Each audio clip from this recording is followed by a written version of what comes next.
El presente tema, que lleva como título España, Restauración y Guerra Civil, comprende tres periodos políticos claros y definidos, que son la España de la Restauración, que va de 1875 a 1931, la Segunda República, que va de 1931 a 1936, y luego la Guerra Civil, que va de 1936 a 1939.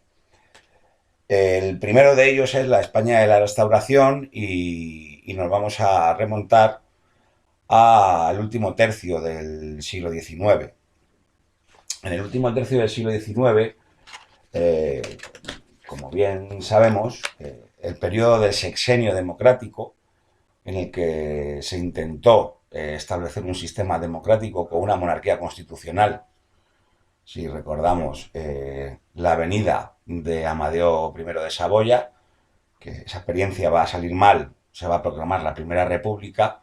La Primera República va a durar entre el año 73 y el 74, y ya durante todo el año 74 se está preparando la vuelta de la dinastía de los Borbones. Si os acordáis, en 1868, a través de la gloriosa revolución y el pacto de Ostende, pues se forzó la marcha de Isabel II. Pues bueno, unos años después van a volver los Borbones en la figura del hijo de Isabel II, que va a ser Alfonso XII. Por tanto, se abre un periodo llamado la España de la Restauración. La España de la Restauración se caracteriza, es un periodo largo en la historia de España, aunque muchos libros la sitúen hasta 1902. Yo prefiero hablar del régimen de la Restauración hasta 1931, porque son dos reinados, el de Alfonso XII y el de su hijo Alfonso XIII, y tiene unas características concretas, que es el poder lo tiene una oligarquía, que es una clase social dominante, eh, clase social, económica dominante, que tienen el poder político y económico del país, y van a hacer, van a montar, digamos, un sistema pues, para no perderlo, básicamente.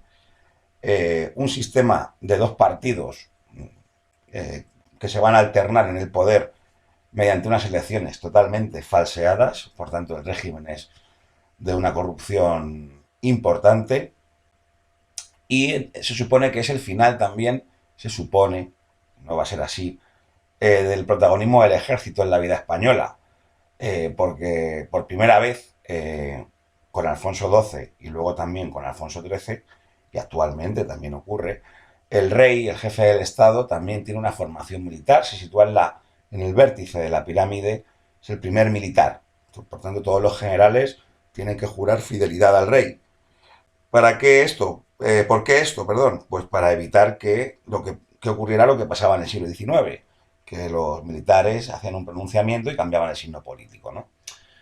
Bueno, ¿quién es el artífice de este régimen? Pues el artífice es Antonio Cánovas del Castillo, que es un político conservador.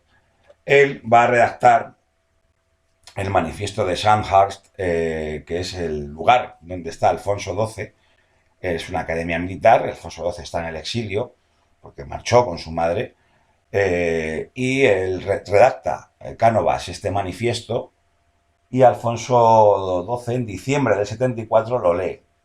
Lo lee básicamente el manifiesto, lo que dice es que Alfonso XII es legítimo, heredero, o heredero no, tienes legítimo rey a la monarquía española, a España, y que va a ser una monarquía liberal y parlamentaria lo que se va a establecer en España. Luego ya en enero de 1875 el rey entra en Madrid y ya, bueno, pues entra como rey. ¿Por qué? Entra como rey porque el 29 de diciembre del 74 el general Martínez Campos, todo esto viene en el libro de texto, el general Martínez Campos da un golpe de estado y nombra a Alfonso XIII como rey, cosa que no quería Cánovas. Cánovas quería que el rey fuera proclamado por las Cortes, ¿vale? Que fuera un rey parlamentario, ¿no? Por decirlo de alguna manera. Pero bueno, eh, en, enero de, en enero de 1875, digamos que ya la monarquía de los Borbones ha sido restaurada en España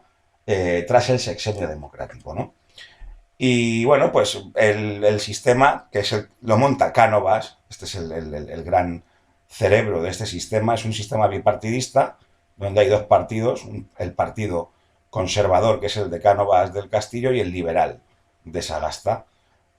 Vamos a considerarlo que esto es la derecha y Sagasta es la izquierda, ¿no?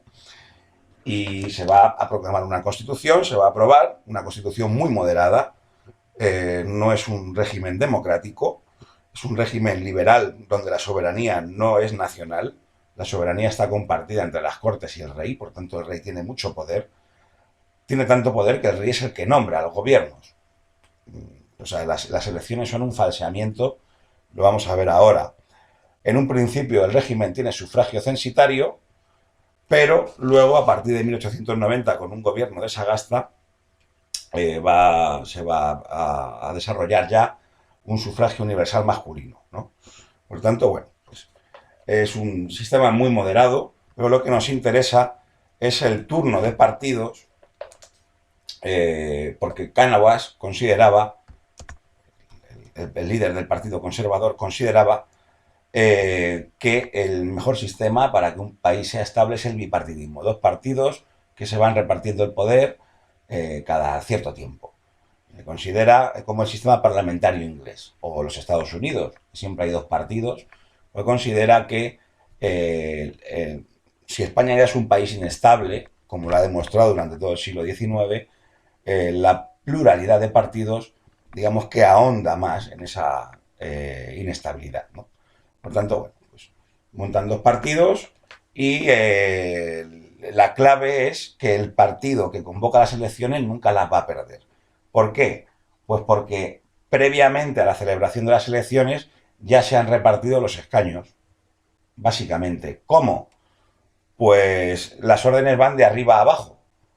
Van de la siguiente manera. En una circunscripción electoral concreta, en una provincia, por ejemplo Málaga, se establece que tiene que ganar el diputado o los diputados del Partido Conservador, por ejemplo. Esas órdenes van desde el gobierno al gobernador de la provincia, el gobernador de la provincia acata las órdenes y el gobernador de la provincia da las órdenes a cada uno de los caciques rurales, que son las personas más importantes de cada municipio, para que estos compren el voto. ¿Cómo compran el voto? Pues a través de favores o incluso a través de las amenazas, ¿no?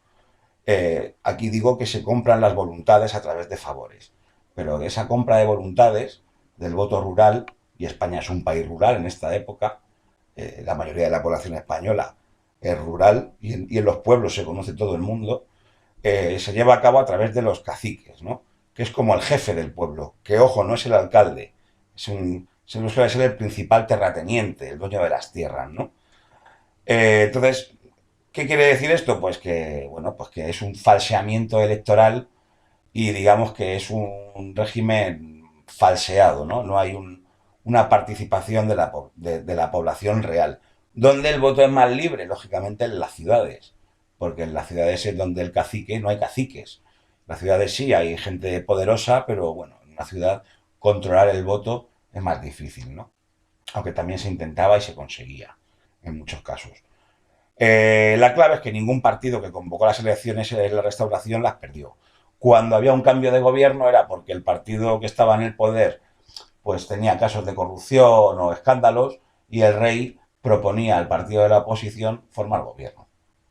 No vamos a entrar en la cantidad de gobiernos que hay en este periodo, tanto de los liberales como de los conservadores, pero bueno, que sepáis que, bueno, pues que es un régimen, el régimen de la Restauración es un régimen caciquil, caciques, un régimen corrupto.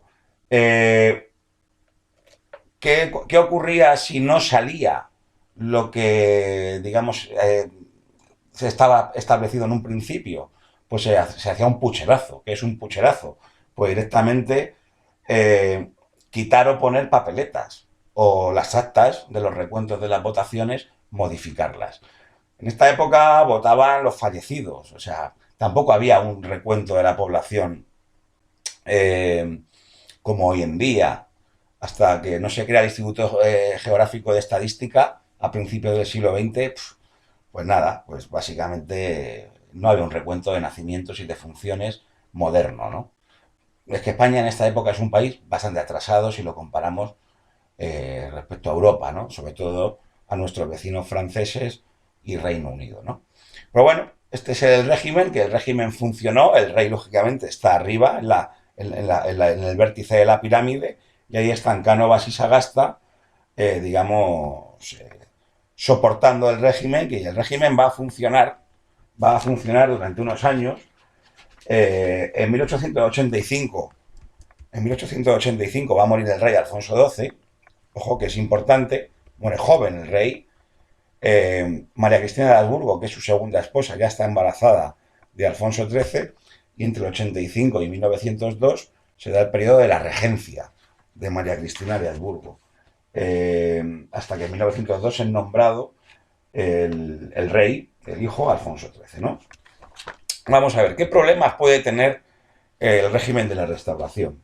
Pues hay una serie de problemas internos, fundamentalmente los opositores. Por una parte van a estar los regionalismos y los nacionalismos, con estos movimientos. ¿Por qué surgen?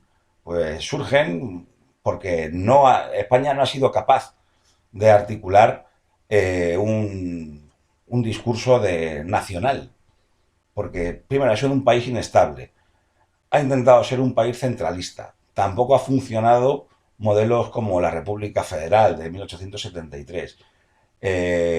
Ha habido, digamos, una presencia muy importante de las fuerzas del antiguo régimen y le sigue habiendo, ¿no? Y luego ha habido un desarrollo económico también desigual en Cataluña y en el País Vasco respecto al resto de España. Esto va a provocar que a finales de siglo pues empiecen a surgir los nacionalismos periféricos, ¿no? O regionalismos. Nacionalismo, por ejemplo, es el vasco, y más teniendo en cuenta la riqueza cultural de nuestro país, que España es un país plurilingüe. Las cosas como son, está el euskera, el catalán, el gallego, el andaluz, o sea que el castellano. Entonces, bueno, pues empiezan a surgir estos movimientos, el vasco con Sabino Arana, que funda el PNV, el Partido Nacionalista Vasco, en el año 97. En un principio es muy cultural, reivindican la lengua y la tradición vascas. El catalán, que nace en 1891 también, con las bases de Manresa, 91-92, surge en el 91, en el 92 ya tiene, digamos, una carta más política, una esencia más política, reivindica la lengua y la cultura catalanas y los fueros que habían perdido tras la Guerra de Sucesión, si nos acordamos, con la llegada de los Borbones en 1714. Luego también el gallego, que es muy cultural también, y también el andaluz, aunque el andaluz es posterior, donde el hecho diferencial de lo andaluz es la figura del jornalero, el que trabaja la tierra, o la cultura andalusí, el flamenco, etcétera, ¿no? Pero bueno, estos son los movimientos también por la izquierda, el republicanismo, los partidos republicanos, también va a haber un partido, van a seguir los carlistas reivindicando, pues bueno, pues el establecimiento del antiguo régimen. Va a haber una guerra carlista que va a terminar en 1876, y también el PSOE, el marxismo. Pero bueno, estos movimientos ya los hemos estudiado con el movimiento obrero, ¿no? Que van a estar ahí. El PSOE se funda en 1879, la UGT en 1888, los anarquistas también con la Federación de Trabajadores de la Región Española, ¿no? Entonces estos son, digamos, los movimientos internos que, por cómo está el sistema estructurado, van a tener muy difícil llegar al poder para cambiar las cosas a través del sistema. Por tanto, muchos de estos movimientos, no los nacionalistas, pero sí sobre todo los socialistas y los republicanos y también los anarquistas, pues van a optar por movimientos más insurreccionales como la huelga o la revolución, porque el sistema tampoco les deja más remedio, ¿no? Aquí tenemos las banderas de los regionalismos, y otro problema que va a suceder en España, bueno, pues tenemos aquí la señora catalana, la icurriña, la bandera de Andalucía, la gallega, bueno, lo he puesto aquí para que lo veamos. Es la crisis de 1898, el problema de Cuba, el momento quizá más bajo ya de finales del siglo XIX, porque va a tener como consecuencia la pérdida de Cuba, de Puerto Rico y de las Filipinas. Eh, España es un país, una potencia de segundo o de tercer orden, a finales del siglo XIX, con unos problemas estructurales internos, sociales y económicos concretos, pero que todavía mantiene ciertos territorios de ultramar que se llamaban en el Caribe, Cuba y Puerto Rico, y archipiélagos como el de las Filipinas en el Pacífico o las Carolinas o Marianas, que también las va a perder, ¿no? El tema de Cuba, pues bueno, a lo largo de la última mitad del siglo XIX, pues habían estallado insurrecciones, ¿no? En 1895 se inicia una guerra tras el grito de Baile, en la cual, bueno, pues España interviene, porque España considera que es un territorio suyo, hay intereses ahí comerciales, no hay una serie de reformas que están pidiendo los cubanos, pero en esta guerra, pues entran los Estados Unidos en el año 98. Hay unos años entre el 95 y el 98 donde España parece que va a controlar la situación, pero al entrar a Estados Unidos, tras el hundimiento del acorazado Maine, que es un acorazado de los Estados Unidos, que todavía no se sabe muy bien cuál fue la autoría. Los Estados Unidos argumentaron que habían sido los españoles, pero bueno, entran los Estados Unidos y en esta guerra, bueno, pues básicamente hunden a la flota española tanto en las Filipinas como en el Caribe. ¿Por qué? Pues porque la diferencia de fuerzas entre un país industrial y España pues es bastante importante. Y en diciembre se firma lo que se llamó el Tratado de París, en 1898. Todo, la guerra dura poco, la guerra dura unos meses. ¿Qué pierde España? Pues las últimas colonias, Cuba, que va a ser un país independiente, Puerto Rico y el archipiélago de las Filipinas, que va a pasar a Estados Unidos. Y luego Estados Unidos le reconocerá la independencia en el año 45 a las Filipinas. Lo más importante, aparte de las pérdidas humanas, que fueron entre 50.000 y 60.000 personas, eh, y el problema económico que va a afectar a las exportaciones de azúcar y de tabaco de Cuba a España, sobre todo fue la crisis moral y política, ¿no? Ese pesimismo que se plasma en la generación del 98, ¿vale? Y también se plantea pues una serie de cuestiones para abordar el problema de España, de si somos capaces de que el país sea un país avanzado a través de la educación, de establecer un sistema democrático, pero claro, ¿cómo puede haber democracia si hay un 75%, 70-75% de la población analfabeta? Entonces hay ahí un momento muy bajo, ¿no? Una crisis moral y política. Entonces esto es lo que se llama la crisis del 98. Esto ya es la muerte de Alfonso XIII. Y el siguiente periodo va a ser el reinado de Alfonso XIII a partir de 1902, que lo veremos en el siguiente vídeo.